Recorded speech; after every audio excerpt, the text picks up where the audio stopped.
Welcome to Your Way Forward, a podcast where you can expect to find wisdom for uncertain times. Our podcast is hosted by me, Nicole Artabassi, along with my friends, spiritual teachers, and intuitive soul guides, Jenny Fairbank and Stephen Ross. Tune in each week as we unpack some of the hardest things that we're navigating in the world, from shared societal challenges to deeply personal life experiences. Our desire is that each soul who joins us experiences truth, love, and hope as they take their steps forward in life. Oh, and I should mention, we aren't just sharing our thoughts and opinions on here. Jenny and Stephen will be live channeling their spirit guides who will respond to your questions in our Ask the Guides minisodes. If you find our episodes helpful and worth sharing with a friend, feel free to spread the word. We're not here to gain a massive following, but rather to be a space for people to find guidance and light on their journey.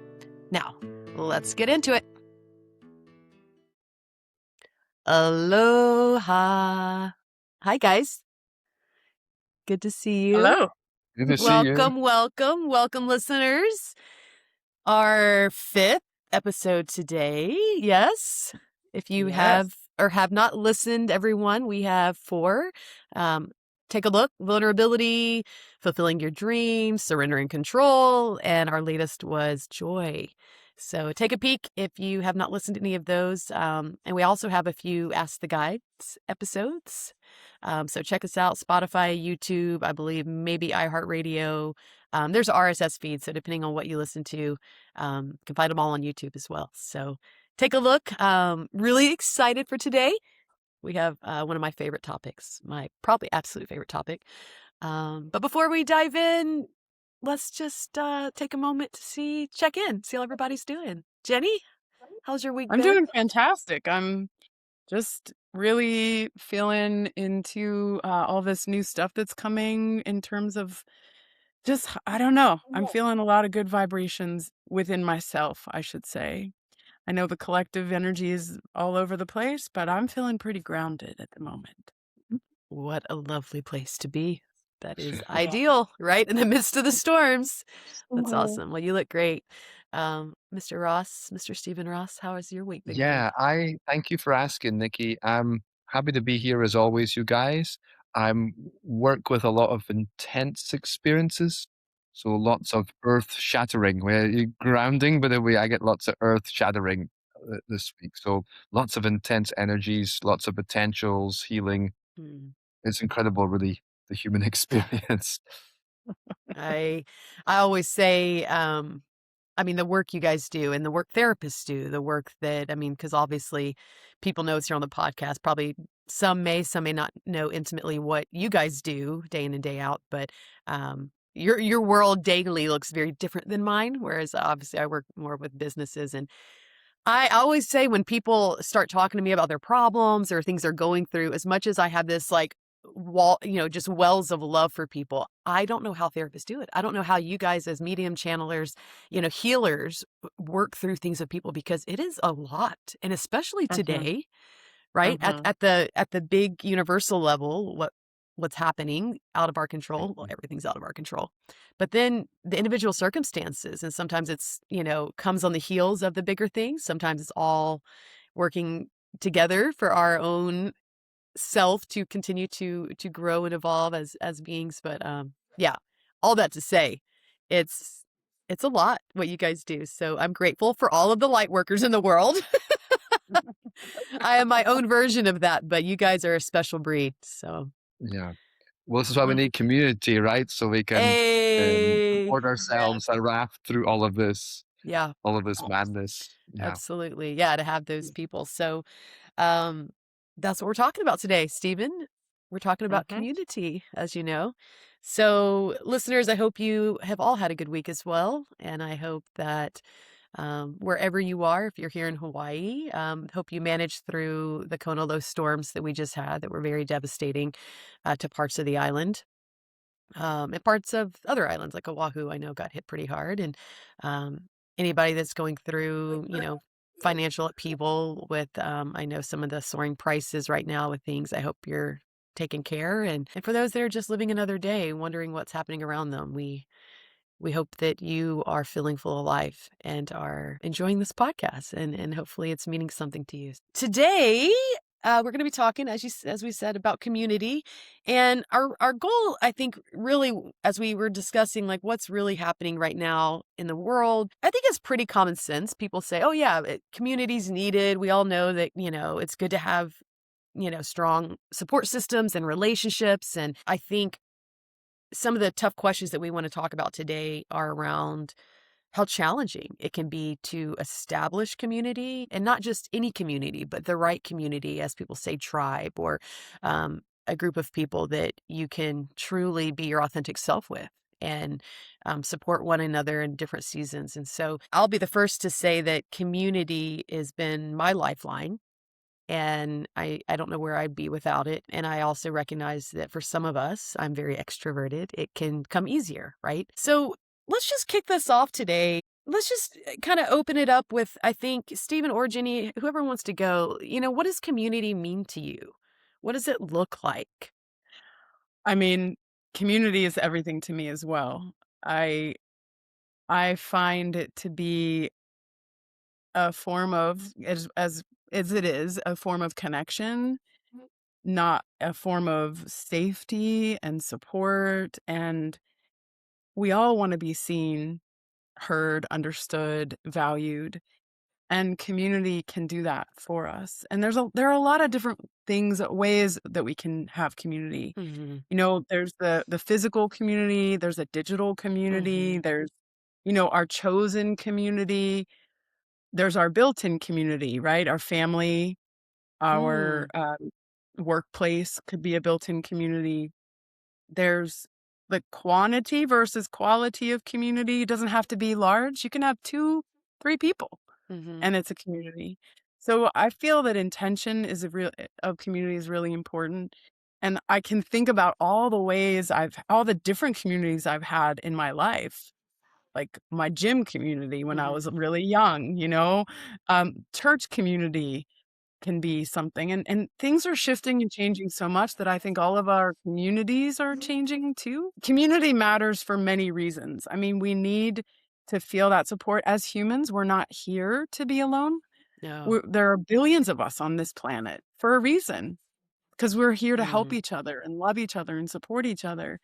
And so I think it's vital to find our tribe Right. because it helps our growth, Hmm. it supports us, it helps us to stay accountable. I mean, I could just list in a whole bunch of things, but those are some of the things that I'll just throw out there now, and then I'll let Steven I share. love I just wanna comment before you jump in, Yeah. Stephen. What's interesting, Jenny, about what you said, first of all, agree wholeheartedly in everything you said. I also wanna comment that I've never heard it said built-in community, but that's the thing too, right? Like, you're given community, like, you didn't choose it, you were born into it, or whatever that, work, you didn't necessarily choose all the people that you work with. Maybe you do, maybe you don't, depending on your position. But if you're working, in a job with other people, you all just sign up for a job. And so that's we could probably have a whole topic around what does that look like, right? How you navigate community that you didn't even choose, or what does Mhm. that look like, right? So yeah, great nuggets there. Stephen, what are your thoughts? Yeah, I love it. The word that comes to me is lifeline. Like Hmm. there's think of it as like plugging in, I'm gonna call it the gas pump in your car in a way. Like there's a lifeline in community that energizes you. Hmm. And there are different definitions. Jenny's given a whole bunch of wonderful ones in there, but I keep seeing the image of like a gas pump, but it's somehow when you plug into community, it gives you a lifeline of energy and Mm. impetus, maybe even that you can dream together, you can build things together, you can meditate together, but there's something in it that gives you fuel, I Hmm. think. And that's so desperately needed when we're isolated and cut off. You've just got your one tank, Hmm. and that tank goes down pretty quick. So that's the image that comes to me semi-intuitively, Nikki and Jenny. Hmm. It's just like a gas pump and like this community pump, Yeah. put it in Yeah. there and and I think that's really, really important. It brings out the best in people. It's just such an important part of the human story, I think. It is, and it doesn't just add community doesn't just add to your life. To me, it's what you're saying, it anchors it. Hmm. That's Mhm. the word that keeps coming, like, it anchors it, it grounds it, like, "Oh, I have support. I'm not here alone, flailing," and isolation. even if you are seemingly in physical isolation, because I kind of am in physical isolation to some degree. Right. But I Well, you live feel in like for clarity, you live in a rural area. yes, Yeah. yes, Yeah. yes. I live in a rural area, so I don't have neighbors and, people physically around me much. But I feel like I have more community now than I ever have in my life. Mm, And right. so it doesn't really Yeah. matter where you live. If I could say somewhat the opposite, and I don't mean this to be sad, I got great community sources, but I live in a suburban area, and somehow I feel more isolated in those Mm, areas than you yeah. are. And I have Isn't this it? thing where I'm the guy who's out doing his own lawn in the front, pulling weeds by hand. I'm kind of crazy like Yeah. that. But Yep. people pull up in their cars, the garage opens, and then it Yeah. closes behind them. I'm like, oh, Yes. stay, come over, come and talk to Yes. me. Yes. Yes. I Yes. feel isolated in the suburban area, Of honestly, and course. there's some nice people, don't get me wrong, Mhm. but there's something to how we plug in together. Yeah. That's a Well, really important point. yeah. Oh, yeah. I'm there. I'm there. That is something that I want to talk about today is the quality of community. And you can be around, and I think we can see that you can be around tons of people and feel completely alone, right? We've heard people say this for many years. Um, I'm going to give my 2 cents on community if I can, probably 5 cents. Let's be real. I Anybody that knows me, anybody that's met me knows how much I love people, how much I love being in people's lives. I love people coming into my life. We're currently at a house that we don't own, but we're living in for close to a year. And it's a constant flow of people in and out. There's people that work on the property, there's people that are doing different things. And, um, I grew up in a big family, right? So I had my built in community was large straight away. There were 7 people in my family, 5 kids. And so I've never I've always been around some semblance of community in the church community and mission organizations. When I went to college, I lived in college. I lived in a very intentional community, my very crunchy hippie days, right? I've lived in, different ways. I've been in community in other cultures, right? I've been in communities in Costa Rica and here in Hawaii. The culture is so thick. We'll talk about that in a little bit here. But I have intentionally surrounded myself. I've heard some people say that also, when depending on who you are and what you've come from, some people really look for that family in community, right? If the Mhm. built-in community, you didn't feel the quality as you're talking about, Stephen, if you didn't really have that level of like connection within your community, and so, but for me, I've been through some dark nights of the soul, and it's been my friendships and my relationships. It's the twofold. For listeners, we were talking today about, we keep bringing up meditation because meditation, as we meditate together before we even start here and individually. And that's the core of our existence, in my opinion. And I think Jenny, you and Stephen Mhm. probably agree, right? Meditating and going Mhm. within is the core of Yes. everything that we see Yes. physically. And we're like, okay, that versus community. And it's like these things, I think both of these things are vital fuel, as Stephen, you were saying, it's fuel for our life. I mean, how many people talk about, oh, I feel filled up. Oh, they just filled my Mhm. tank. Literally, people say that. Yeah. They filled my Yeah. tank. Well, that's fuel, right? Yeah. Um, and we need other people for that, right? Like we do need others. There's a reason that we're designed to procreate and, continue growing the world. And you can't procreate alone. I mean, there's ways to now scientifically you can, but you still need Mhm. another person's joint effort. I want to talk a little bit. Let's do a little history here if we can, because community, I think, has, at least in the realm of history that I know, we're in a unique time in history because I think now more than ever we have the ability and the access to connect to anyone, and yet the loneliness epidemic is at the worst that I think we've ever seen in the course of the world that's been recorded, from what I understand.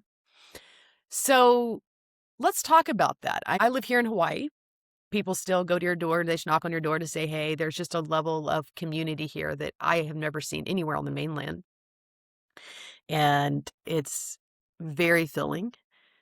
But let's talk a little bit about what's happened and not to take a history route, but like how are we here?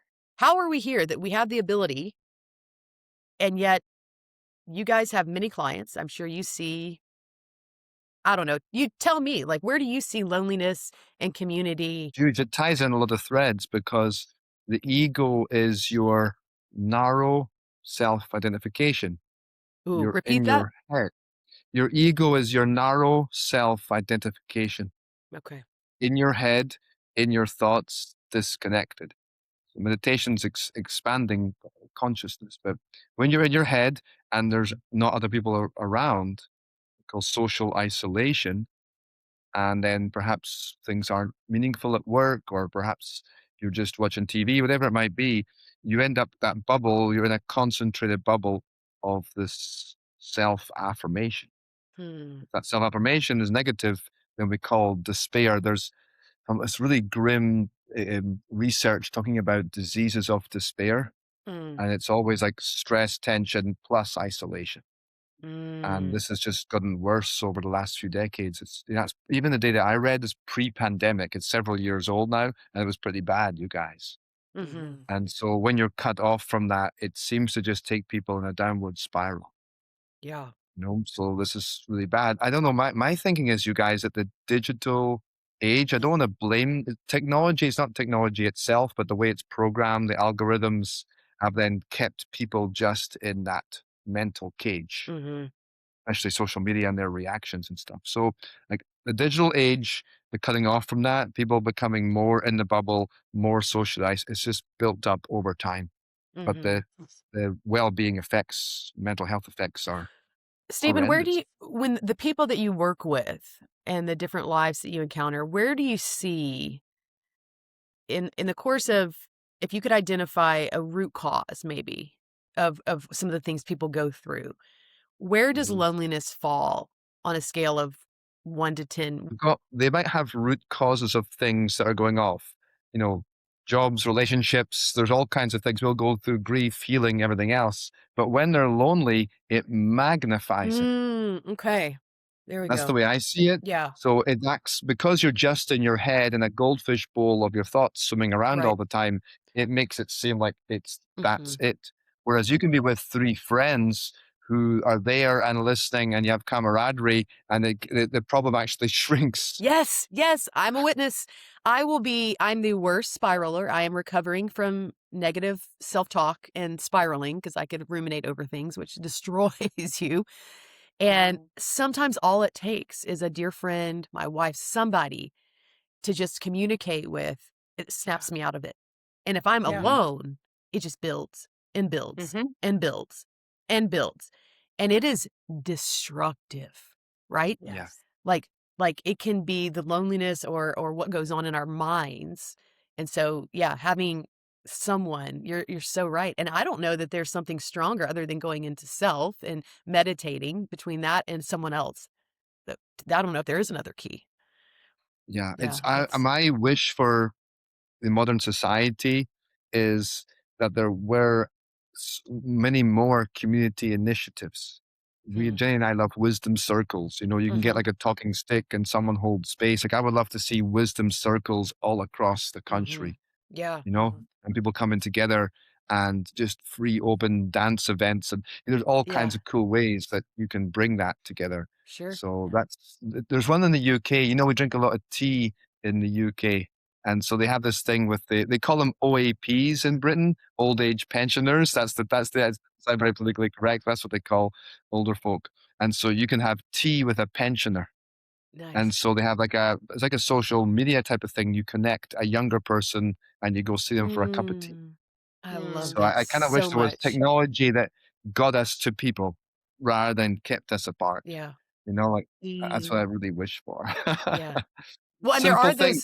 and there are those groups, right? I mean, I put some notes down before our session, but people have started these meetup groups, right? Where you used Mhm. to be able to, I think they used to say that choosing a mate, we all know anybody that's been on the dating apps, you two have not probably. I have I think I've done 2 weeks in my entire life and it was wild. But, when it comes to the technology being used, there is a level of trying to connect people, but if I can, not that I'm saying it's bad. I've met people through that and it's not a terrible way. However, the quality and the way that you can connect to someone in person with their energy connection, or even you can connect virtually, but there are these meetup groups. There are these things. And it's like there's been these things designed because it's not appropriate to just walk up and knock on the door anymore in some places. And I actually think that's what people crave, right? And they think they're, no, no, Mhm. I want to hide. Don't, like, how dare you call? I mean, the younger generation, I'm a millennial and I feel like I'm getting older now at 40. But the younger generations, you don't even call people like, they called me on my phone. That's so like abrasive. And, Yeah. I'm such a phone talker. Jenny and I, we'll just pick up the phone and call each other. We don't even plan it. Like, hey, sister, what are you doing? You got time to talk? And it's Yeah. so interesting Well, that the I'm younger Gen X, so we wouldn't even call on the phone. Like you walk down the road and knock on their door. Right, right, Like right, We didn't you'd have get in phones, big Stephen. trouble. right. The landline, right? The family landline. If someone's on it, you Yeah. better just go drive in your car. Yeah, Yeah. 100%. Jenny, what are your thoughts around this? Where do you see the loneliness, lack of community being like, and the priorities of someone, what they're going through? Like, where does that fall? And is it like the single greatest thing that's problematic? Is it the main root cause? Like, I see that there's a great addiction to the social media, mm-hmm. and it's very difficult for people to break the habit and the and s- and pulling away from this because they feel so drawn to it, like they need to know what's going on in every aspect of the social media Yeah. realm. And then they start to spiral into negativity and judgment of themselves in comparison to others, and they're really struggling for their with their self-worth because of this seeming that they're not worthy or they're not good enough because of what they're witnessing on social Mm-hmm. media. It's very surface level, most of it, Mm-hmm. not all of it.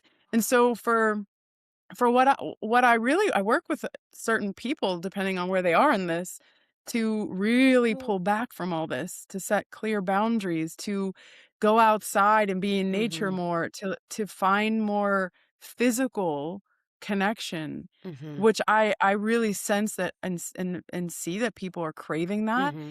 But as adults, I mostly work with adults. As adults, it's difficult to start community, so they Yes, feel, yes. right? Like, well, Adult where do I go? friendships, right? Right, like, who do I don't go to church anymore. A lot of people are pulling away from that Mhm. that institution, and Yeah. that was a form of natural community for people. Mhm. Even school, I mean, if you have kids, it can be a little bit easier, you can connect with parents. But even then you might not have a lot of interest, similar Mhm. interests. Just because your kids go to the same school doesn't mean you're going to become best friends with the Right. parents or you're relating to them. Mhm. So you have to find what really interests you and seek that out or start your own little group. Mhm. Again, it doesn't have to be huge, but I Right. really see people suffering so greatly, and I don't want to blame it all on social media. COVID really was a huge turning point for us.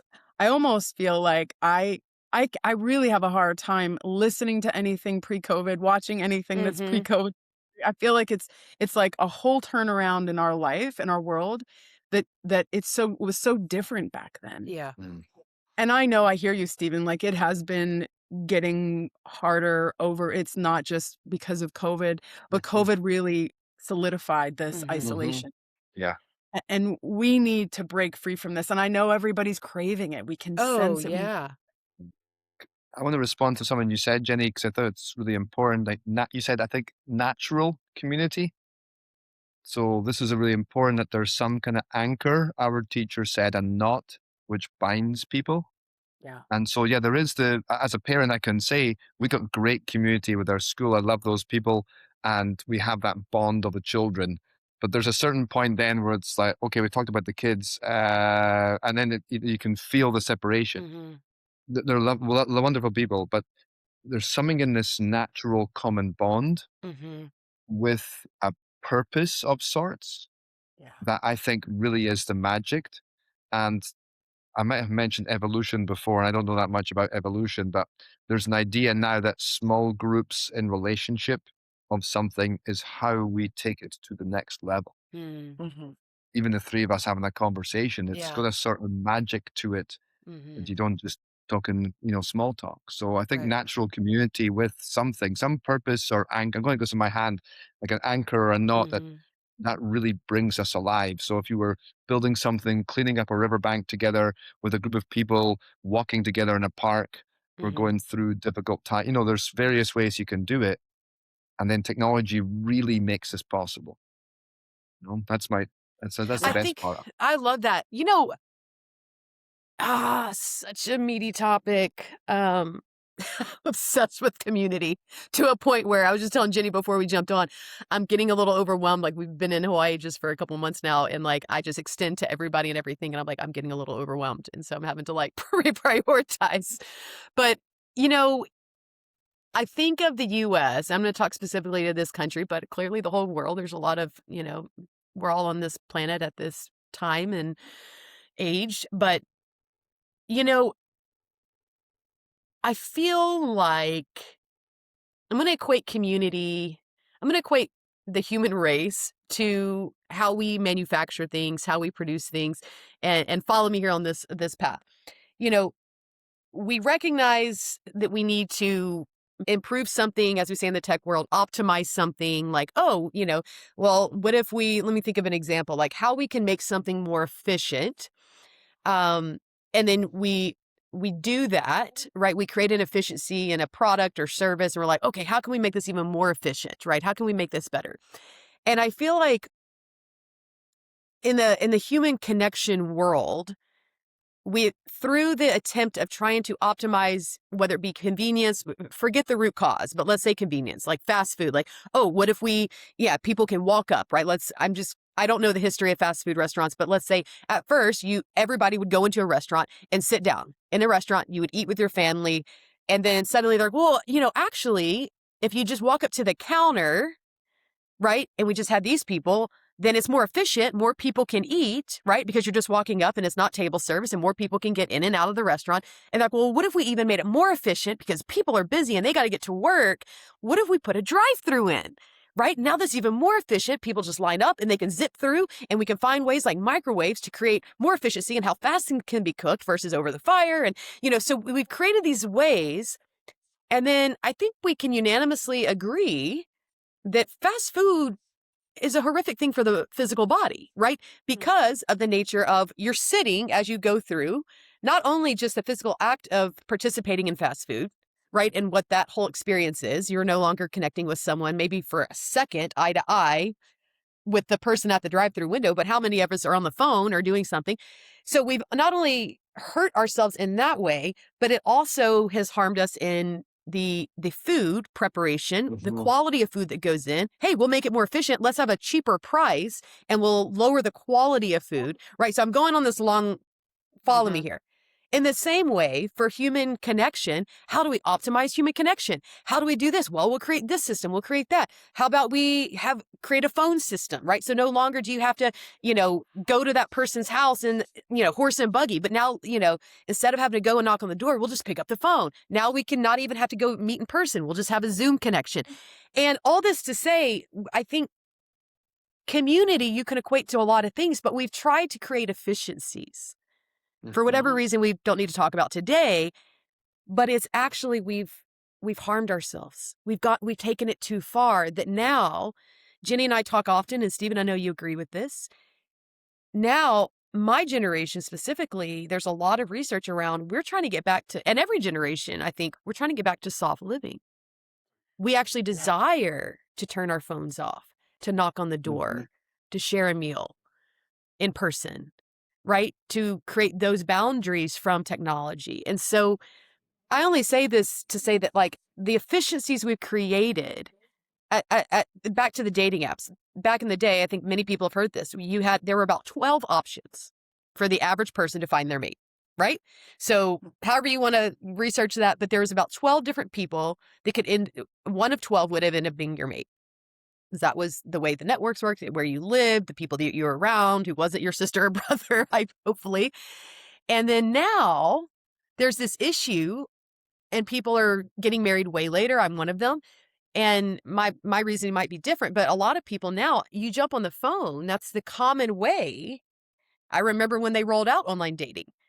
It wasn't a common way, and I remember when they rolled it out, it was like I kinda judged it. I was like, you met your spouse on online dating? Like, look at you. You couldn't meet them in the real world." And now it's just a normal thing. "Oh, we met online. Oh, okay, cool." But now you have how many people that you're swiping through? And you never it's too much. And so it's almost like the efficiency of building community today, the way it used to be, I think is actually having negative effects. But I find it fascinating and what we've subscribed to and allowed into our societies, it is harming us and we're Mhm. craving more. But talk to me differently. Jenny, I see something twirling around. There's a positive and negative to every side and everything. There's a positive and negative. So we can use it to the negative or the positive. It's Mhm. up to us. So we have to create our own boundaries and our own way of slowing down and utilizing these incredible systems in a healthy way. Not just saying, "Oh, well, this is what we're supposed to do," and going with it without intention, Yep. without your own keeping your own sovereignty in a way of, "I'm not gonna just allow it to flood me. Mhm. I'm gonna control what comes in." Mhm. And that's what we can do with all of these technologies, especially what I see is the social media and even the dating Mhm. apps. You have to use your own discretion. Mhm. And so these are I wouldn't say these are wrong or bad or any way. I think it's how we utilize them. Hmm. So just Yeah. wanted to. No, that's important because it can be, you're right. Because look at us connecting today. I mean, I see both of your faces. For listeners, you can, I don't know what your platform you're listening, but you can see us or you can just hear us. But this wouldn't be possible. I'm in Hawaii, Steven's in Austin, and Jenny's in, Northern California. So this wouldn't be possible if we didn't have technology, right? So I agree with you and thank you for bringing that point up. So I'm hearing you say it's more about how we use it and the boundaries, which is such a scary word for people, but the structure that you create over your life versus allowing yourself just to be swept up into whatever's happening. So, listening to all you've said, there's there's been, in my opinion, an industrialization overload in these Mm, ways we go about living and working and producing, and fast food is an extreme example. And there's a psychological element to this, which has told us that unless we're producing, then we lack self-worth or we're not good right. enough, we're not Mm-hmm. make enough. That's very convenient for corporations and so on and so on. And I want you to think energetically as there's different energies, okay? There's what's called an activation energy and there's called an inertia energy. Hmm. Now think of, I was going to say, yeah, the gas and the brake. We say accelerator back home. The gas and the brake. People are constantly pressing the gas. And somehow we have been told that if you press the brake, like that's not good or you Interesting. shouldn't do it. Right. And again, very convenient for big business and so on. So we're always pressing the gas. It's addictive. Mm-hmm. So you're constantly in high energy of more, more, more, more, more. I'm a Hmm. wellness specialist is another role I have. And so I teach people ways to press the gas, AKA rest, relax, even eating. I teach Hmm. mindful eating sometimes, and you get a group Nice. of people on a table. I work at a wellness resort some of my time, and we sit around and I teach, and I'm sitting there going, okay, guys, stop, bless your food, take 3 deep exhales, chew slowly and Hmm. taste it. Hmm. And Hmm. in about 2 minutes, I'll say, okay, what did you experience? People taste flavor again. Hmm. People know their eating habits, their bodies, what it wants, what it doesn't. And all it took was a slight pressing of the brake. Hmm. So Yeah. my point is like we are almost addicted of sorts. There's a psychological impetus, a cultural impetus. There's Hmm. also just force that Right. says you must. And so Yeah. we're up against an avalanche here that it's hard to press the brake on. Mhm. Mm. Collectively, I think we're starting to, which is so great. Stephen, like you guys, you can see it. I can see it We can all sense it. People are slowing down. We are working with a lot of people who are in transition wanting to leave corporate. You left corporate, Yep. Nicole. You are done with it. People are done with that constant production, Yeah. the constant movement. Who are we who are we trying to impress? Mhm. We're Mhm. trying to impress each other? For what? To what Mhm. end? How much do we actually need? And we're Mhm. realizing that less is more. Right. And I hope that we get this sooner than later more and more because community I see also this sense of community around, I love that there are more community gardens Yeah. in suburban Mhm. areas and different areas where people Mhm. are sharing and sharing food, growing food, and I think that's a part of our future Right. that's Yeah. Slow coming. food, farmers Yep. markets. Yeah, local. Yeah. Mhm. Yeah, yeah, yeah. I That's mean, part of the shift.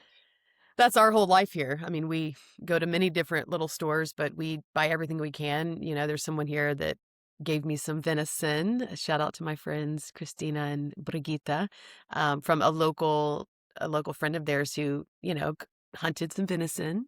Sorry if you're a vegan on this call. Sorry, Jenny, but he traded with someone in Alaska who ethically hunted or fished for salmon.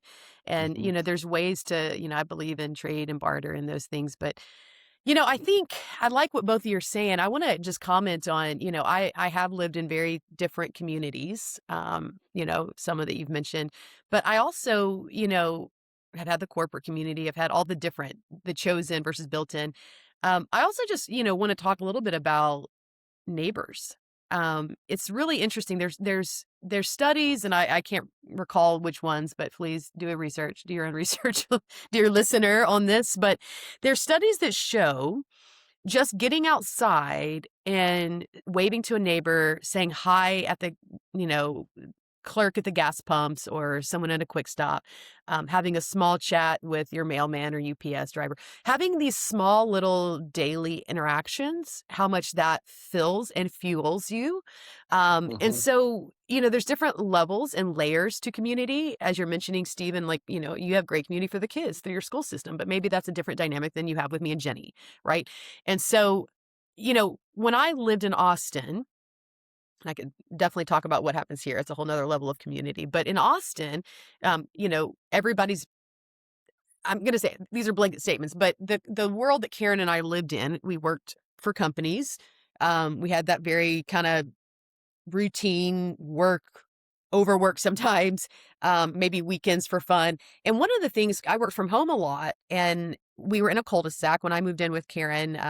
She already knew her neighbors. I didn't know anybody. And it was a kind of a running joke between my neighbors that the moment I moved in the house, we all became one big happy family in the cul-de-sac. And it's because I believe I do a decent job at cultivating community. And I say that, it's anybody can, and I know there's different personalities, but I literally, like, we would start having community barbecues. And I knew everybody in that neighborhood, I feel like, and we would invite them when we would have these occasional community barbecues. Mhm. My next door neighbor, Kevin, I had my other neighbors, Kelly and Ted over here. I knew the lady who owned the house across the street. I knew the guy who rented from the other house, Eric and his daughter. Like, so I knew these people and intimately. And there were times that, like, I was just having a hard day, or I'm sitting at my computer, I'm stuffed Mhm. inside, and I would just walk outside. And it was kind of the old school, if you've seen Home Improvement back in the 90s, right? Tim Allen and, that show, and he had Mr. Wilson across the fence, and they had this really beautiful dynamic where he would walk outside. Let's talk about the 90s for a second. I'll come back to my topic, but all the sitcoms, Family Matters, all these, it was like the neighbor comes knocking on your door, just barrels in the Mhm. door. Urkel from Family Matters, you had, Yeah. Tim the Toolman Taylor talking to, I think it was Mr. Wilson, never really saw his whole face, right? But they had community. And maybe that wasn't Mhm. their intentional community where they would, had a format and sat around doing a wisdom circle, but there was community there.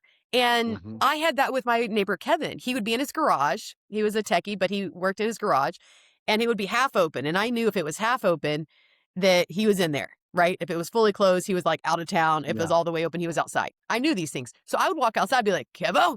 It was like our thing. I would just scream Kevo. He would come walk outside. And sometimes we would just have a 10-minute conversation by the mailboxes. Very rarely did we ever go in each other's homes. And that man I trust with my life. I mean, we're gone and he's over there fixing stuff without us even knowing, mowing the grass, doing things. And it was such a richness in community that he's even mentioned since Karen and I moved away. He was like, it feels awful because we Yeah. had a connection. And not that he can't have that with new neighbors, but there was something in the small interactions. I know the UPS driver, Rick, he would leave our dog a treat, right? And I only shared these stories to say this wasn't some massive, community built. I mean, it was, but this was in the small interactions. And to your point, Stephen, Mhm. many people just go straight inside their homes. Like you never even see them. Like you don't Yeah. really know them at all. They just come No, in not and at out of all. their driveway. And there's stories that people were dead for days and no one even knew, which is so tragic to say. But it's like because of the lack of community, like even emergencies, you don't really know. Or what happens when we do have another ice apocalypse or whatever happened in Austin or when the Kona storm just hit here, right? Like the government cannot solve what community can.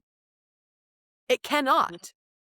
The government was designed, well, that's a whole nother conversation, but part of the government was to create a system for societal living. But that doesn't replace the way you show up for the 100-year-old lady that lives in Makawao when the storm hits so desperately and she physically can't probably do whatever. And we get to stop by and be like, hey, Auntie, how you doing today? Whatever that is, right? Mhm. So I'll take a pause, but I wanted to comment that like community, there's different layers and levels and types of communities. Mhm. The last thing I'll leave you with here, and then I'd love for you guys to jump in on this. I heard it said, and I think this came from some of the Christian teachings, but someone said this one day that there's rings. If you look at your relationships with people, they call it the 3, the 12, and the 70. Have you guys heard this? Uh-uh. So at the very center, if you were to look at your relational connections to people, at the very, very center, you typically have one person. Okay. There's typically that would be your spouse. Maybe it's not your spouse. Maybe it's a parent. Maybe it's a child, but you typically have pairing with one specific person. Okay. And then this is a theory and one I think typically believe in. So that's your closest community right there, that one person. And then outside of that, you typically have 3 people in your life. Maybe your spouse is one of those. Maybe that one person's in there. But then the next ring is 3 people. This is your closest diehards, like ride or dies, whatever you want to call it. Those are your people. They know the inside and Mhm. outs of you. You go to them, they go to you. And then beyond that, you have maybe a ring of 12 people. And they're not quite privy to some of the most personal information, but they still are close friends, right? You're inviting them to your birthday parties, whatever that may be, right? You know them, you see them regularly. And then beyond the 12, you have, we call it 70, but you have this massive ring of more like peripheral relationships, acquaintances, because you really only have capacity to be that close to so many people, right? Yeah. Jesus had the 12 disciples, right? There's only, you're only capable of being so close to so many, but you still need those different rings. And I think that's a good way and picture to look at like, how do you actually have and cultivate community? And what does that look like? What kind of expectations could you have on building one out? So Mm. I am just talking nonstop here. What are your thoughts around this? Around, you know, how to identify, I guess, ways to have community at different levels. I would look at maybe a technical definition here, but there's we say community quite broadly to me. Yes, that's People true. say now like this is a community event, and then 10,000 Right. people come to do Yeah. something. And I don't know that maybe yes, because there is a purpose behind it. There's neighborly, you see. Mm-hmm. There's like neighborly actions, and then there's community that way. But like, going back to my point of like something that coalesces people, I think is the real community. Now, the reason I'm saying it is, and I don't have the data point, it's been years, but I think somewhere in the Latin root or Greek root of community is doing the work together. Yeah. And so there's like Mm-hmm. a higher definition of the word, I think. I seem to research that somewhere. Forgive me if I butchered that, everyone listening. I hope that's correct. But there's like doing the work together. So again, Mm-hmm. a big 10,000 person project, yes, you're doing, maybe not 10,000, 1,000 people project, you're doing a big project together. That would be community in that way. People Mm-hmm. then go into their, as you say, small huddles Mm-hmm. where they tend to Mm-hmm. come together. We can see negatively a clique, but in a positive sense, people will just resonate and go Mm-hmm. into huddles together. It's like departments in a company, but it Yeah. happens. informally. You know, Right. like the introverts gather or whatever, the IT guys come together, Yeah. whatever it might be. They'll just naturally gravitate Mhm. that way. So to me, there's the neighborly part. That's the kind of word that sticks with me. There's neighborly actions Mhm. that coalesce people together. And there's maybe social ways to do that, bonds in common. But I think to me, community has a special definition, Mhm. which is something driven or purposeful. That's a little bit different than, it is with people. And you're there with a UPS guy. It's great. Like there's a neighborly, almost like the village effect, which I think Oh, is yeah. totally necessary Mhm. and desperately needed. But to me, there's another definition that's kind of like a tier over that or next to it. I know, Jenny, what do Mhm. you think? Because you're close to an intentional community of people I who live am. together with a And very strong purpose. So I'm curious about that, but that's a different definition, I think. before you jump in, Jenny, Stephen, to your point around the little cliques that happen in the bigger communities, it's because you can't be intimately close to 1,000 people. So you No, no, it's do, not possible. and it's okay that you Yeah, have a it's closeness. Now, natural. not in a way to, you know, Hmm. there's a way, obviously we've seen Mean Girls and ways that people have, at the lunch table kept other people out of Hmm. their clique or, there's even Yeah. as adults, right? But there has to be a level of closeness within a certain few. And you can't, yeah, I think that's also important. But Jenny, yeah, what are your thoughts around this? Well, interesting because when I'm thinking about my life right now and, the rural life that I live, not having neighbors that I could ever go walk Right. and knock on the door. Right. But I do love going to my little tiny teeny post office Yeah. with the Yep. the lady that works there, and I love to commune with her, connect with her, chat about the cat that's there. Like it fills me up because I that's usually if I go, which is maybe once every couple weeks, depending on if I have a package. I crave that. And Mhm. there's a little store that I like to go and Mhm. see Diane and just connect Mhm. with her for a minute. It fills me up. That's very different than when I go to Ananda, which is an Mhm. intentional community as the reason why my husband and I moved to Northern California is to be close to that intentional community Mhm. because there is a very specific reason why we're all connected. We're Yes. all Yes. connected based on our spiritual path. We are all connected with this line of spirituality that we all feel very called to. And so there's a very specific reason why we are gathering and we share energy that is aligned. Right. Hmm. And so we're aligned on a certain frequency and we all have a very clear intention of expanding our consciousness. So there's a purpose. Yeah. And so as you are both sharing, like there's this neighborly kind of feeling of community and our local just kind of a little built in, right? You didn't choose your neighbors. You Mhm. all landed there at this together for a certain reason, for whatever it is. Mhm. And then there's the intentional community where there and it could be a very small group. It doesn't have to be hundreds or any it could be 3 people where you come together because you have a clear intention and a purpose where you're working towards something. When we had the yoga studio, we would do movie nights.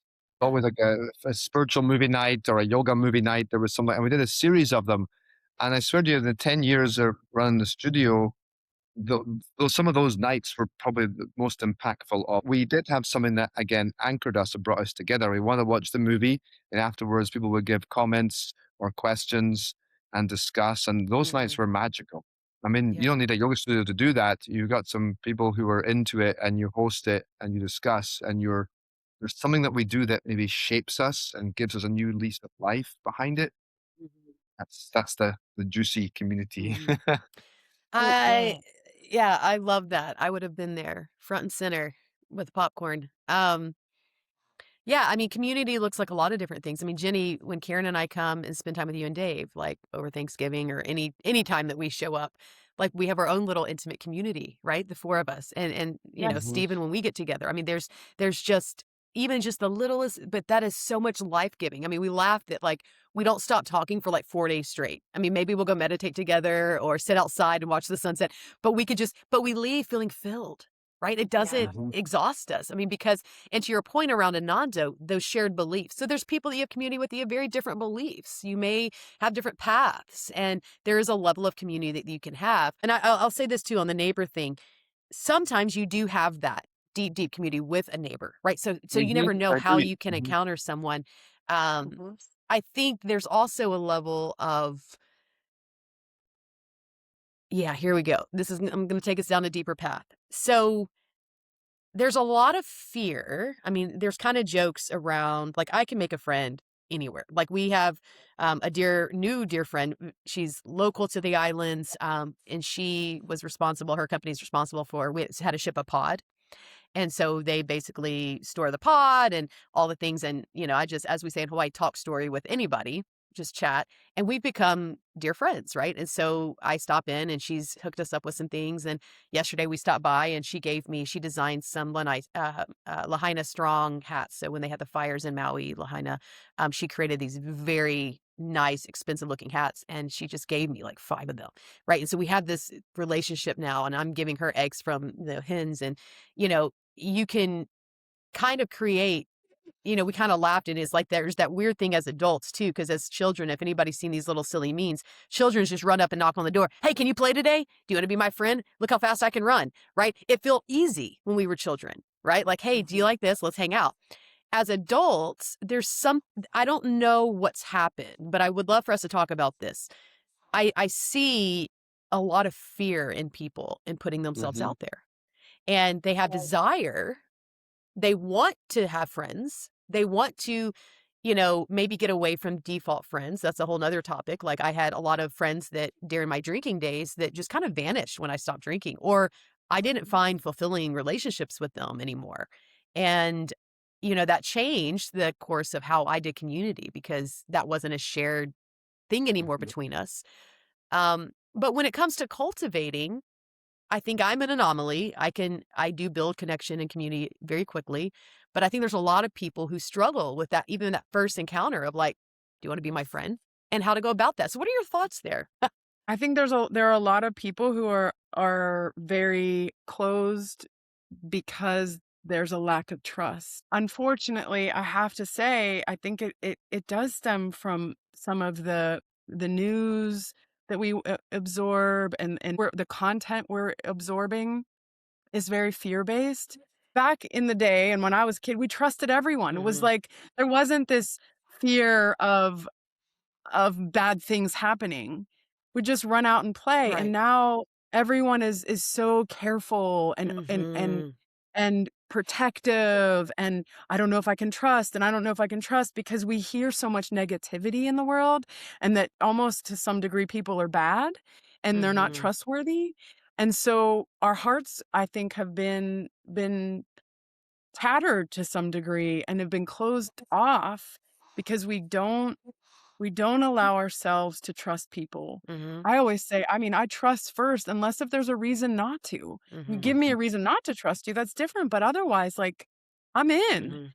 So I feel like we need to soften our hearts a little bit and start to trust and Mhm. not think of the assume the The worst. worst, yeah. But let's look at what's the best that could happen Mhm. if we Mhm. open our hearts and we allow some people in. And I understand there are a lot of people who are very introverted and shy, and that's okay. Like, just start with one person, even somebody you already know, like an old friend that you maybe haven't reached out to in a long time. You can take the simplest little step of sending them a message, giving them a call and saying, "Hey, can we connect? I miss you. I want to just catch up." And know that the phone call would be great, not just through these Mhm. technologies of texting, but what if we actually had a conversation? I Mhm. can't tell you how many conversations I have with a client who will tell me a whole story about a situation with, like, a boyfriend or girlfriend or a partner or somebody, and they're telling me this long story, and all the while they're texting. This whole conversation with their partner or It's over is a text. wait, you just said that was a text? Yes. Mhm. They don't talk, and that I Ah, find very difficult. Ver yeah. I don't know. everybody does that, to be honest. And But it's harmful. I mean, there's so much that, I mean, even for us, right, Stephen and Jenny, when we communicate about stuff, sometimes we're like, okay, we need to hop on a call because there. And I have a matrix for my clients. Like I actually have a communication matrix, like when to use text versus phone call versus Zoom versus in person, because there's a lot that can be missed. You're not wrong. yeah, Yeah, yeah, it's interesting. Well, I'll speak as the social introvert that I am on this subject because I find this very difficult, and at times even speaking to new people, it almost like a tremor inside, like so much anxiety to speak to people. So I find this very difficult at times. Other times I'm the life of the party. Just it can go either way. Right. Um, so much to say on this one. To me there's this distinct generational difference. yeah, Like yeah.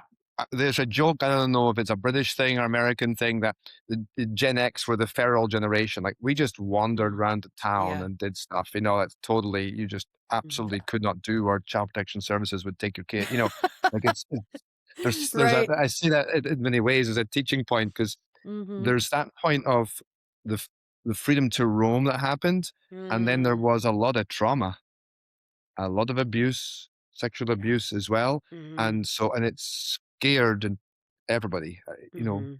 in part for good reason. So you go to the other extreme. You go the other Yeah. extreme. So I Yeah. would say what shocks me in the work I do is the degree of traumatic events that average people hold. It is Oh, shocking. And then you think, and they'll usually say it wasn't that bad, and then you do a little digging, you're like, holy it was smokes. bad. Yeah. It was really bad. Mm. And even if it wasn't bad, if you're very sensitive and it was, middle, a 5 out of 10 on the trauma scale, if you're sensitive, that's a 9, Yeah. that will Yeah. shut you down. And then you have this thing it is tied into the technology revolution, which is something in our controls, some system we have set more rules of control and safety, Mhm. which has boxed us in and separate. It's a story of separation that pulls us apart. There's always like rules, two-step authentication. Like if I'm trying to help my dad with Yep. something online, God forbid, because they Mhm. just all the rules. It says everywhere. So you have Yeah. this like control grid thing that just keeps separating us, Mhm. and then you don't want to prevent the fear or anxiety, so we try to take it away from you. And the Mhm. ego has this weakness of avoided this uncomfortable. Do you Mhm. see? Yeah. This is a nightmare because you're now feeding the ego just with it once. And I'm going on a bit of a rant here, you guys, but now you got the younger ones, bless them, and they got terrible social anxiety because they're Right. just Oh man. time. And Oh so they man. can't ask someone out on a date, they can't Right. submit a paper in college. This is happening right now. Oh yeah. So it's like a Look. build up Yeah. of this thing that keeps making us smaller in a box, cutting us off. And somehow we gotta, I don't know, it's almost like blow up the system in some ways. That's what's happening. And so it's getting to that place. It's getting so big that it's going to burst and people Mhm. are going, it's going to Yeah. shift. I see it. I feel it. I just know it in my bones that this is temporary. Where we are right now is Mhm. very temporary. And this intense feeling of separation is not going to stay. Yeah. Mhm. I feel like we're going to recognize more and more our oneness Yep. and that Mhm. the separation is an illusion. And the separation is destructive, which ties into the fear. Then you watch all the stuff on videos, TV, which projects more fear. And so it Yeah. keeps you trapped in it. And it's a horrible thing. And somehow we just got to burst out of it. And I You see with the know. kids, like you get them out, they're on screens and they get grouchy. Then you finally get them outdoors on their bikes and they don't want to Right. go, but they're on the Yep. bikes for 2 minutes to go, this is amazing. And we need that equivalent for people, just like get Yeah. up, get off it. And I have a friend who she's incredible, new friend here, and she's a board person, so we're always out on the surfboard, sup board, whatever. And so we on Saturday mornings often will go out and stand up paddleboard. There's been a lot of whales, right? This is whale season for Maui, and so who would not want to paddle out and just be amongst whales? Like it's the most majestic thing. If anybody knows me, I'm a water baby, and she has a 9-year-old son. I believe he's 9. I'm gonna feel bad if she listens to this, but I think he's 9 years old, and so she brings him out with her. And we get up early. We're at 7 a.m. Dawn patrol, and he's always like, I don't want to do this, or. And she looked at me one day. She's like, I know he really acts like he hates this, but one day when he's like off in college, maybe mainland or something, he's gonna look back and be like, "Do you know what my mom did for me? Like every Saturday morning would take me out on the water." And once we're out there and we're paddling, he gets really into it. Mhm. And you're so, Yeah, but the moment we get back, he's like, "I want to be on my phone." And it's like, yeah. or his mom's phone or whatever that is. And it's an up, and it's not even to her fault. I mean, that's the cultural norm for kids like that. They get on Yeah, phones, they it's do so social hard. media. But I wanted to also say, because, it's easy to recognize all of this. And talking about blowing things up, we see, I noticed the other day, Karen's brother and his girlfriend were in town and we had this horrific storm. Now, thank goodness that we have solar. So, and we only had some low key damage like trees and stuff down. But I got this weird excitement as the storm was rolling in. And I was like, oh, this is sadistic. What's wrong with me that I'm excited that Mhm. this storm is happening? Oh, Brings you care. everybody Yeah, Jenny, you together. know where I I'm know going with this. I know where I you're went through going. her I went through Hurricane Katrina. We lost everything. Everything in Hurricane Katrina. My family lost everything. I lost my apartment in Hurricane Katrina. I've been through some pretty gnarly catastrophes, right? We went through the ice storms. Um, and I realized it's not that I'm addicted to wanting catastrophic events to happen, but I love what happens to the community when they do, because it is Mhm, an opportunity Mhm. in the midst of the chaos, in the midst of the devastation, that no longer are the fake, the jail that we put ourselves in. And I'm going to call it for what it is, in my opinion, mhm. the little Yeah. safety net that we have Mhm. all around us, our little confined walls. No longer is that going to work for us. We're forced into community. Mhm. Yeah. And you see it rise up. You see the people here. I mean, if you want to learn about community, come live in Hawaii for a little bit, Yeah. real quick. Real quick, Mm. you'll learn about it if you want. Otherwise, you somehow get pushed out of the islands. but there is something that happens when, and maybe that's to bring it home. What you said. I don't know if Jenny or Stephen, you brought up what community is. I think Stephen, you said this early on. Like, community is when you're working on something together. Right? Mhm, There's Mhm. a bond. Think about military. It connects you, mhm. despite what you think about the military. They have a clear mission. Doesn't have to be military, whatever that is. There's a clear mission and you're working on it together. I love more than anything when Karen and we drive around on the gator on the property. We're out feeding the animals, driving the trash to the road. And I love when it creates bonding. We get Yeah. closer, Mhm. even as a couple, when we're doing something together. Yeah. And Mhm. so, you know, I'd love to kind of transition us as we're getting near the end here to kind of summarize like how we could talk about this for days, I think. Mhm. But and maybe we will. Maybe we'll do another part to community. But for our listeners out there who, maybe in different seasons with their community, maybe have none, let's talk to a couple of different audiences. So if you have no community, let's talk to that person first. If you're sitting there at your house in your car desiring relationships and instead you just fill your time with jumping on Netflix or scrolling or whatever that may be, dating people randomly, like, that person wants connection and they don't know how to get it. What are some advice, some tips that you guys have for them? Where to Well, we start? know for a fact that if it's especially with scrolling and the doom scrolling and all that as well, that it's the need for connection, but the platform can never fill it. Hmm. It's again, my biggest thing is it's meant to get you to something else. Ah, okay. I talk to a lot of people in classes I teach week in, week out, and there's well-meaning, intentional people everywhere seeking well-meaning, intentional people. Yeah. Yeah. Yeah. So so my advice is, and especially if there's a little social anxiety, which I have lots of, take the initiative if you Yeah. can and push yourself to that little edge. You mentioned Mm-hmm. adversity, and that's the inner adversity now is, are they going to like me? Mm-hmm. All those things. If you can Mhm. find that edge and find that group of people in your tribe, my goodness, you'll come alive. Yeah. And that's Yeah. worth fighting internally for. That Yeah. would be I, my, lo- my I thought. love that. Jenny, what are your thoughts around that person listening? It makes me think of a specific client that I work with who has social anxiety, who does crave community and is challenged by it. I suggest to this person, to, there are a lot of, everybody has interest. in some way. You have an interest in something, gardening, books, philosophy, whatever it is. Mhm. Find what interests you. What do you want to talk about with someone? And go to a meetup of that. And if there isn't a meetup, start one. And so this person went to the meetup. I said, you don't even have to talk to anybody. Just go Yeah. and sit and observe Yeah.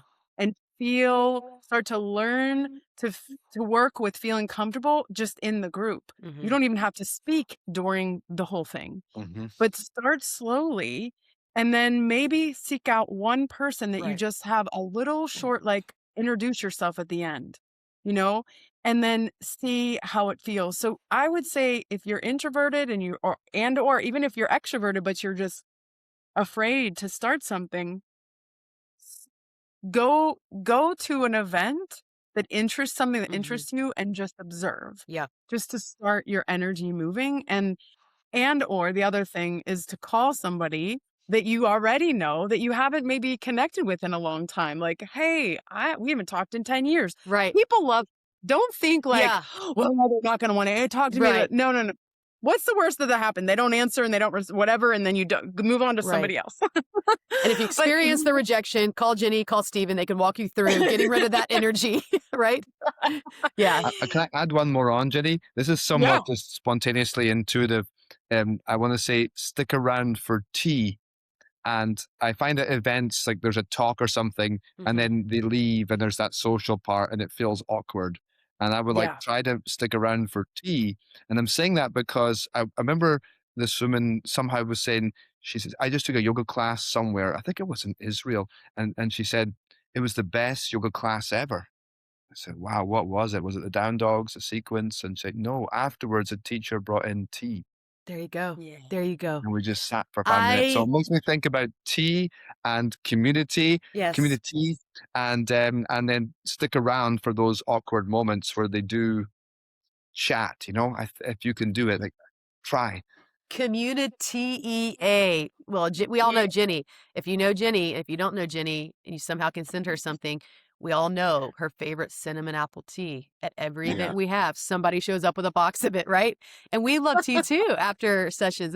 he is And important. it is. And I'll add to this population here.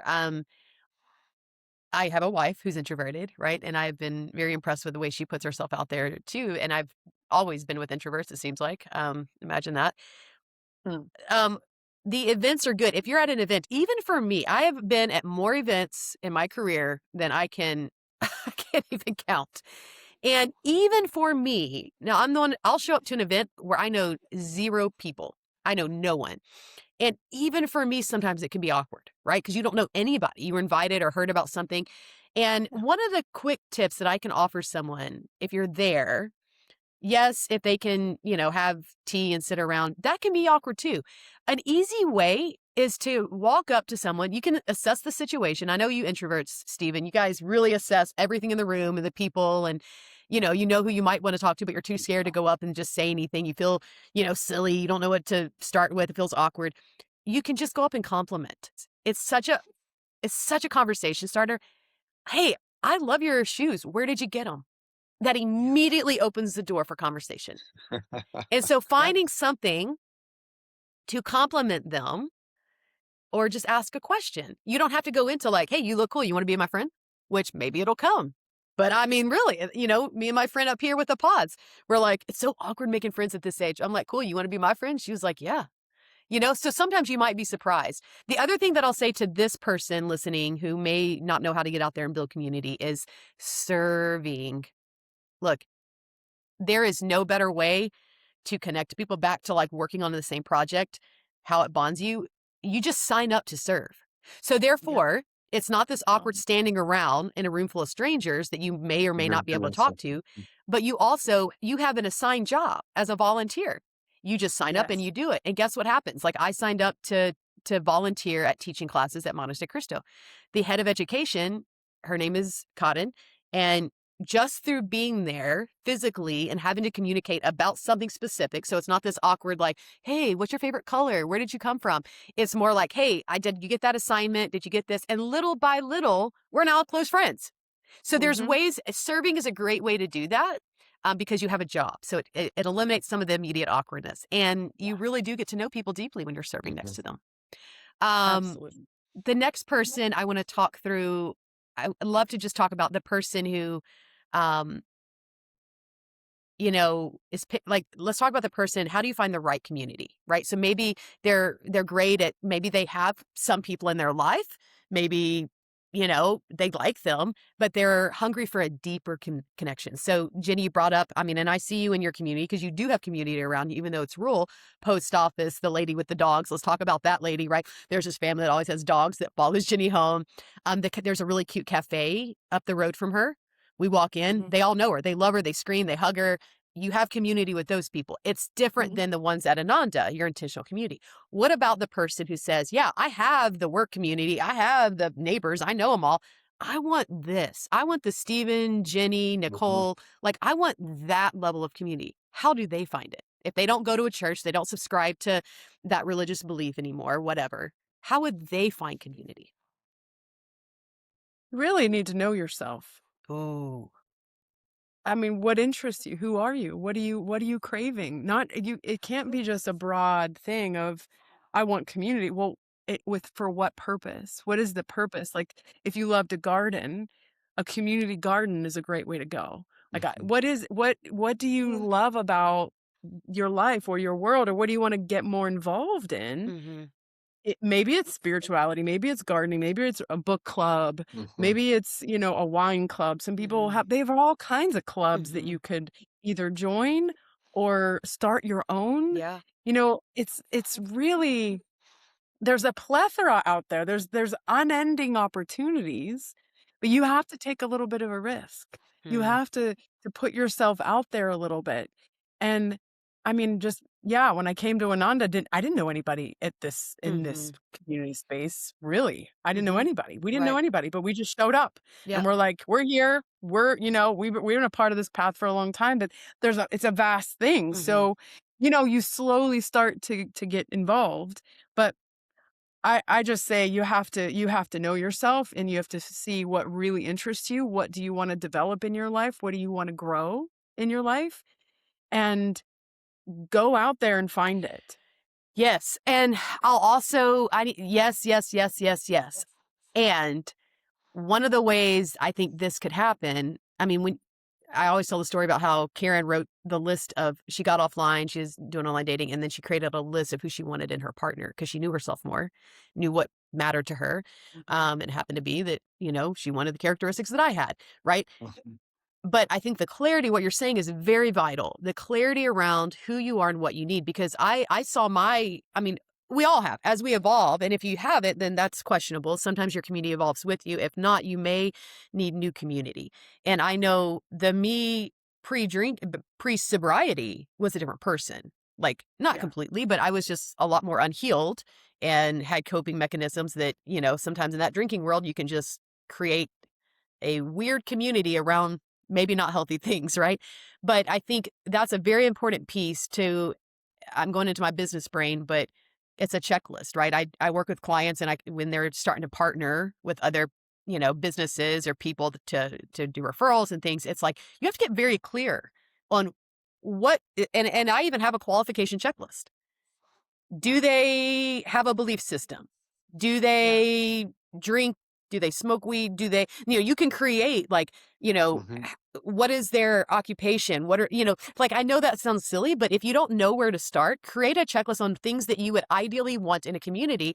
And so then, and maybe you need to audit your own community right now, the people you do have in your life, and then put it Mhm. out there in manifestation, all the things we talk about later. But maybe that's a good way to start too, is like really identifying what you want before you just get out there and start talking to people. And if you're like me, you all these relationships in your life who want to pull on you. Like, we had a couple of people reach out to us recently, and Karen's like, you never responded. I was like, yeah, I need to respond no matter what. But like, I don't feel that they're going to be in our close circle.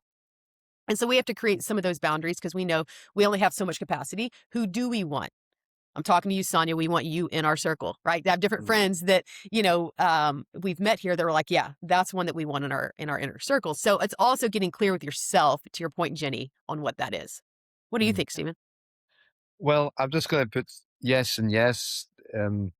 What comes to me is what fuels your soul. So I go back to Mhm. the beginning of the fuel.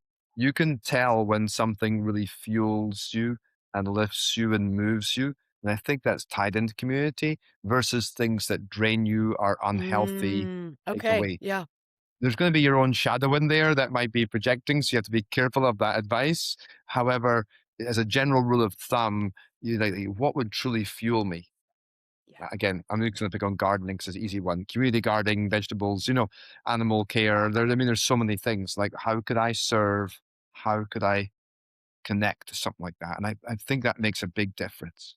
So Yeah. that would be my very quick rule of thumb. You have to be careful because if you are dealing with deep insecurities, you might have shadow stuff like you get weird envy or jealousy about. There's going to be red flags in there, but that's probably another episode. But for now, at least, if it fuels you and lifts you, then you'll come alive in it. And Yeah. again, that's worth searching for in places that you live. But I speak to people from all over the country, and they're always trying to find other Mhm. people like Yeah. that. You Yeah. know, Yeah, all and over the that's country. and We need absolutely, and each other. it's healthy. We do need each It's other. so We healthy. and I think right now we need each other more than ever. Like, we just need Agreed. a friend. I mean, I can think of and let's get to wrapping up here, but I can think of, my dear, dear, dear close friend Erin, who I've been friends with for many years, who's seen me through some of the darkest nights of my soul. We both have gone through a lot in our lives, and one of the things that I remember I was living in Hawaii. I was working in the anti-trafficking work that I was doing that was very taxing to be in my early mid-20s, while working a very demanding job and just, a lot. And I remember walking on a hike one day, and I don't know, I think I was reactive. She started walking ahead. I was crying. And when she realized I was crying, she just stopped. I will never forget this moment. She stopped. She never looked at me and she didn't say a word. And she took her hand and reached it out and grabbed my hand and kept walking. And let me tell you something. I mean, I have chills thinking about that moment because there's nothing that she could say that could fix the pain I was in and what was happening and the situations. But just having her next to me, show up, hold my hand, Hmm. changed everything. Yeah. The loneliness I felt inside, it dissipated in a moment because Yeah. she just being there. And so, it doesn't have to look one specific way. To any Yeah. listener today, I just want to encourage you that I just want to state there is a community for you. There's a Mhm. community for all of us. They all may look different. Some might look similar. Some community relationships might change over time. That's also okay. So, no guilt if you are maybe letting go of some relationships naturally and inviting new ones in. Um, if there's trust issues of really wanting to put yourself out there, that is an opportunity to do a deeper work, I think, because it can absolutely keep you from your best, right? From marriage, from that friendship, from just fullness of life. Follow, as you said, Stephen or Jenny one, you said, what brings you alive, what makes you come alive. And I think that's really important. So, Mhm. um, any final words here, my dear friends? One of my Stephen mantras is doing something with another human being. That's our superpower. Mm, And Mm. it's a higher aspect of your humanity. So even the love that. introverts, you get the whole thing we say, introverts unite, and we Yeah, come together and sit in awkward conversation. It's okay, but there's something about another two people coming together. I love that. Mm. Spirit moves. I love that so much. Jenny, what about you? Mm. I just want everyone to know that you're not alone. Mm, Even if yeah, you feel that you're alone, you are not. There are many people who feel the same exact way you yeah, do, and there are many people that you can connect with, and even if it's just one person, yeah, that's enough. right. Mhm. I believe. Thank you for that. That's such a good reminder. Mhm. And our dearest listeners, there is a community for you. And we hope to be an extension of that. Certain Thursday nights, we'll put this in the chat, maybe certain Thursday nights, we also have a wisdom circle called Reflections. And that's an opportunity to just participate with other people. It's free. It's an opportunity that Jenny and Stephen channel and call upon their spirit guides to communicate messages collectively and individually. And so if you want to start there, we welcome you to join us. It's usually a small group and it's very impactful. So feel free to join. We'll put something in our show notes about that. And as always, reach out to us if you're suffering in any way and really you're just like need some more clarity here. Connect at wisdompathways.life is a way to reach out to us. We're all three here for you. And don't forget that you do have a way forward. You have a path forward. And we can't wait to see you again. So thanks for listening, and we'll tune. Peace and love, everyone. Thanks for joining us today. We hope you are leaving feeling more peace, clarity, and light as you navigate your journey forward. While there's no promotional purpose behind our podcast, we understand that things can arise that may be helpful to process or work through. Jenny and Stephen are co-founders of Wisdom Pathways, a sacred place of personal transformation. They offer soul mediumship, somatic healing, and spiritual resources for all walks of life. If you feel lost or stuck, are in transition, or awakening to something more, visit wisdompathways.life, or you can email any one of us at connect@wisdompathways.life. Tune in again this time next week if you'd like, and as always, share with a friend who might benefit as well. Peace and love.